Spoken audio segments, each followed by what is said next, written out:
Hello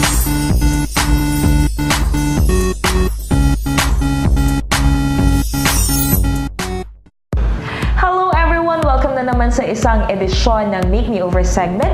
At today, hindi po ako mag-tutorial or hindi ako magtuturo ng mga how-tos natin. But I will be answering all the questions you've sent me sa aking email. At para sa mga girls natin out there who would like to ask some tips or mga questions nila na gusto nilang masolve, eto na ang moment na pinakahihintay ninyo because I've chosen 4 lucky senders. Talaga lang parang contest. 4 senders kung saan sasagutin natin ang kanilang mga inquiries about beauty and health. So, eto na nga. Simulan na natin isolve ang inyong mga problema. So, susubukan ko pong sagutin sa abot ng aking makakaya ang inyong mga katanungan.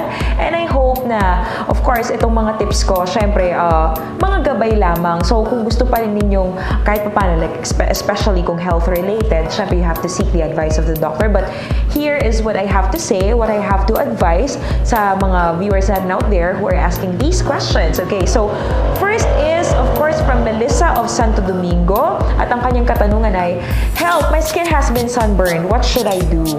Ayan, Melissa, o nga naman, panahon ng summer ngayon. At syempre, I know it's the season for you to go to the beach at magbilad sa araw kasi syempre sinasamantala nga natin ang summer. Ang advice ko lang naman, syempre, sa susunod na magsiswim ka ulit, don't ever forget your sunblock because the sunblock is very, very important. Kaya minsan, ang sunblock talaga naiiwasan ng pagka-sunburn. So, you need at least an SPF of 30 at i-check mo na yung lotion na bibilhin mong sunblock ay may UVA at UVB protection. UVA prevents the skin darkening or the premature aging, and UVB is actually the one that prevents the dark spots and yung mga marks na pwedeng makuha ng skin natin pag na-expose tayo sa sobrang araw. So, you have to put on sunblock, and of course, kung kaya mo, huwag ka naman masyadong magbilad sa araw. Pero kung talagang hindi may iwasan, of course, you need a higher concentration of the sunblock. Yung SPF mo, mas taasan mo. Like, kung 30 yung normally na ginagamit mo during everyday na everyday use, pwede mo yung taasan up to 50 kasi ngayon, meron na rin tayong mga sunblocks out in the market na umaabot from 100 to 130. And ang advice ko rin, pag naglagay ka ng sunblock, of course, you should put it on 15 minutes before sun exposure kasi kailangan ng skin natin na ma-absorb yung sunblock para mabigyan ka ng ultimate protection.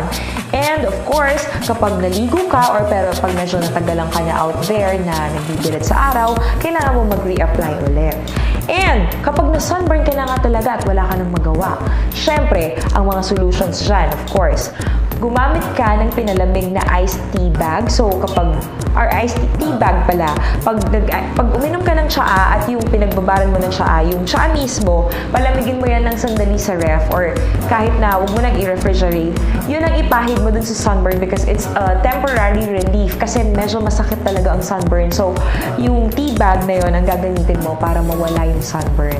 Okay? So, eto na. Ang ating susunod naman na question ay from Jessa of San Esteban. Hello sa mga tiga San Esteban, talagang umaabot na tayo dyan. Ibang level na talaga ang Core TV.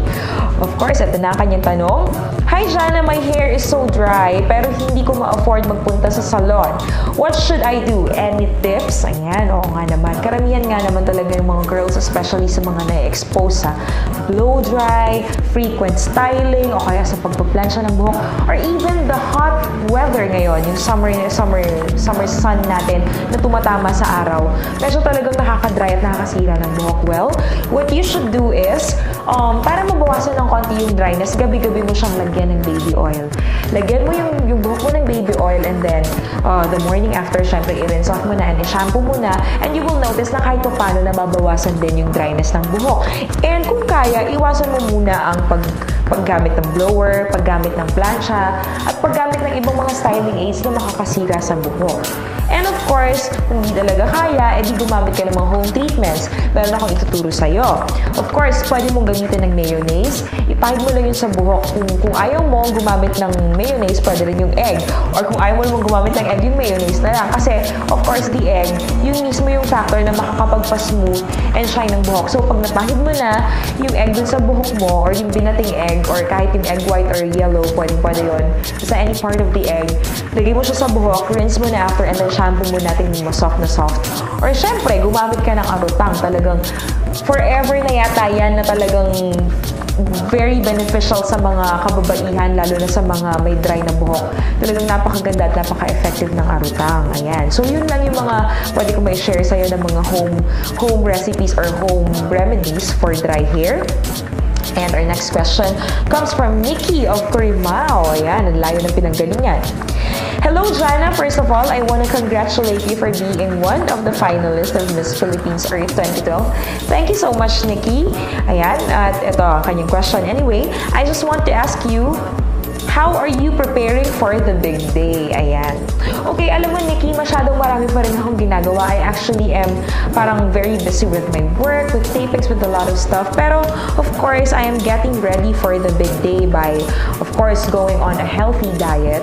And when I say diet, hindi kailangan i-starve yung sarili. Kumain ka pa rin, pero the proper way of eating. And, of course, piliin yung kakainin. And, of course, you should undergo exercise din. At saka, syempre, parang tips na rin para sa mga ibang sumasali ng pageant. Of course, kailangan din paghandaan mo ang sarili mo physically, mentally, and emotionally, and of course, spiritually. So, kailangan din natin ng guidance ni God para syempre, magawa natin lahat-lahat ng mga challenges na dumarating sa buhay natin at lahat-lahat ng mga hurdles or obstacles, kayang-kaya natin yan pag holistic ang preparation natin. So, yun lang yung mga preparations na ginagawa ko ngayon. Okay, next question is from Nina of Vegan. Hey, Jana, my hectic schedule gives me so much stress and sleepless nights. As a result, my eye bags got huge. I need a huge help. O talaga huge help ang kailangan mo. What can you advise? Oh, yan, from Ninya. Okay, so, alam mo, ang eye bags talaga, hindi na talaga yan mawawala sa ating pagmumukha. Talagang normal na yan, lalo na, syempre, pag medyo stressed ka, na-aggravate lalo, pati nga ako yan, na talagang isa sa mga major problems ko talaga ang pagkakaroon ng eye bags.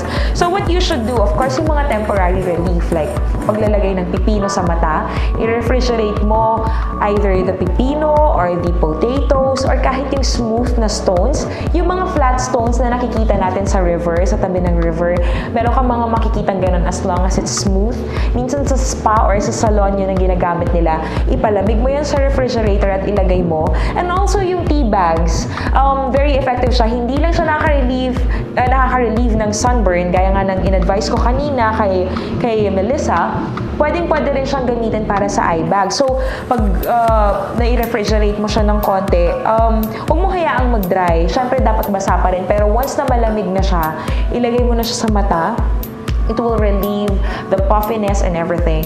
At saka, i-avoid mo rin ang too much sodium sa iyong diet or mga chichirya because it's gonna make your eyes a little bit puffy because of course, ang sodium, di ba nga, nakaka-attract yan ng tubig. Usually, dito sa ilalim ng mata natin, dito sa may part kung saan tayo nagkakaroon ng eye bags, dito nagde-deposit yung excessive fluid. So, nagmumukha talagang puffy ang eyes pag kumakain ka ng mga chichirya. Kaya kung gusto mong maiwasan yan, iwasan mo rin ang sodium intake sa iyong diet or not really omit sodium intake pero bawas-bawasan mo by giving up junk food.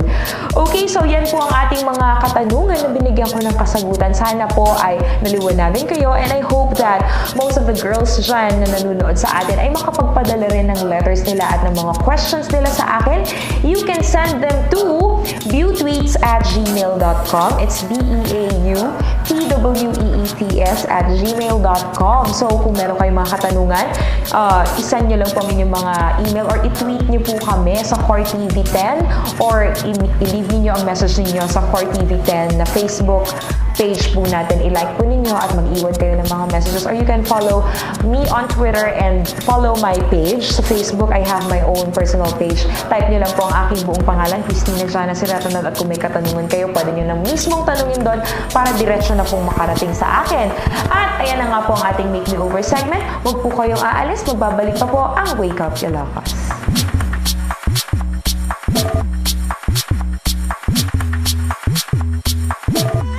Sana po ay nag-enjoy kayo sa ating Make Me Over this week. Ngayon naman, dumako tayo sa ating Celebrity Corner. Oh yes, na kung saan makakapanayam natin ang 2010 Miss Universe 4th runner-up na si Venus Ra. Oh, speaking of pageantry, kung ikaw si Venus Ra, ano kaya ang sasagot mo sa question niya na if you're given a chance, what's your greatest mistake that you have done in your life and what did you do to make it right?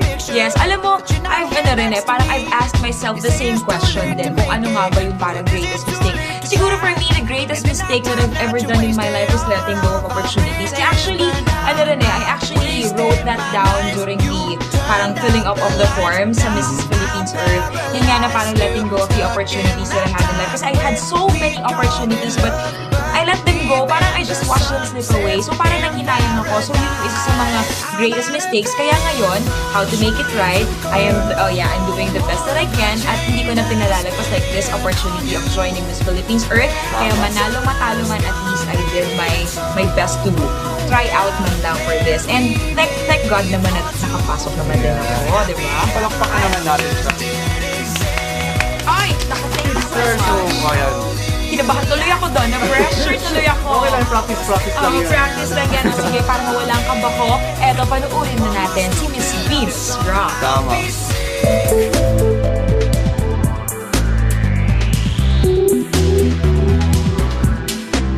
One of the most beautiful women in the country. A Morena stunner. A real-life Cinderella. The Venus of the universe. Today on the show, ating kakumustahin si Miss Venus Ra. Sino ba naman ang hindi nakakakilala kay Venus Ra? Ang dating controversial beauty mula sa rehiyon ng Bicol na naging binibining Pilipinas noong 2010. At mas lalo pang nagkapangalan ng suportahan ng sambayan ng Pilipino nung lumahok sa 2010 Miss Universe Beauty Pageant. At sa kabutiang palad, tinanghal itong 4th runner-up. Mula noon, tuloy-tuloy na ang pagsikat ni Venus mapa-TV showman or endorsement. Matapos ang kanyang major triumph, abala si Venus sa pag-host ng morning program sa ABS-CBN na Umagang Kay Ganda. Ngayon mas maaga na siya, kaya mas maaga na kayong gigising. 4:45 na kami. And nagtatapos siya ng 8, so medyo nabawasan ng oras doon, pero umusog ng mas maaga. And ASAP, every Sunday. Mag-iisang taon na ring host sa naturang programa si Venus. Ano naman kaya ang natutunan niya sa larangan nito? Nung una, sobrang nahirapan ako kasi wala, yung mga simpleng pagbabasa ng prompter na dati umaandar pala, nakakahirap pagbasa ng umaandar. Dati gano'n, sobrang nahihirapan ako. Kahit pa paano, naka-adjust na, gamay mo na yung mga ginagawa mo. Almost 1 year na pag-practice. Maganda naman yung kinagawa. Bukod sa TV shows, nakatakda rin gumawa ng ilang pelikula si Venus dahil kakapirma lang nito sa Regal Films. Abangan niyo po ang aking movie. Pero yeah, seriously, kasi I signed with, with Regal.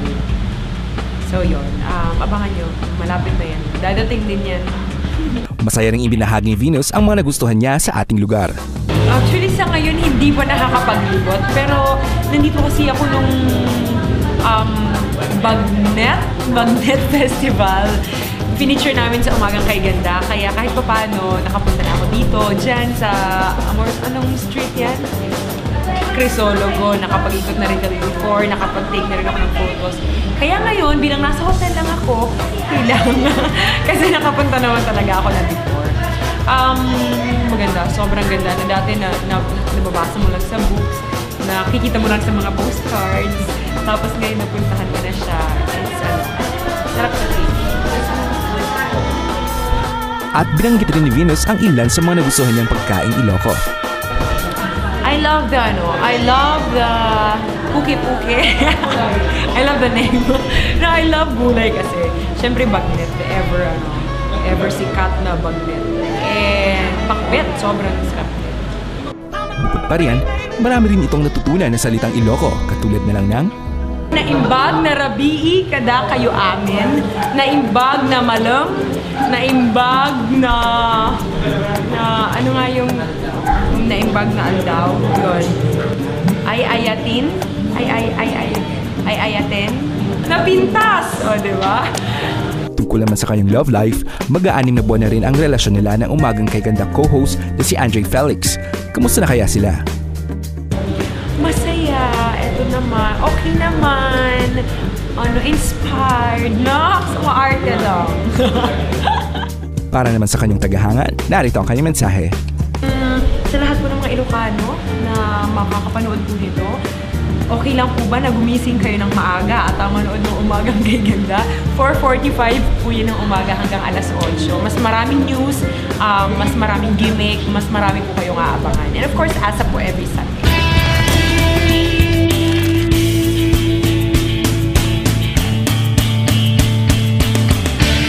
Hi, this is Venus Ra, and it's more fun here in Core TV.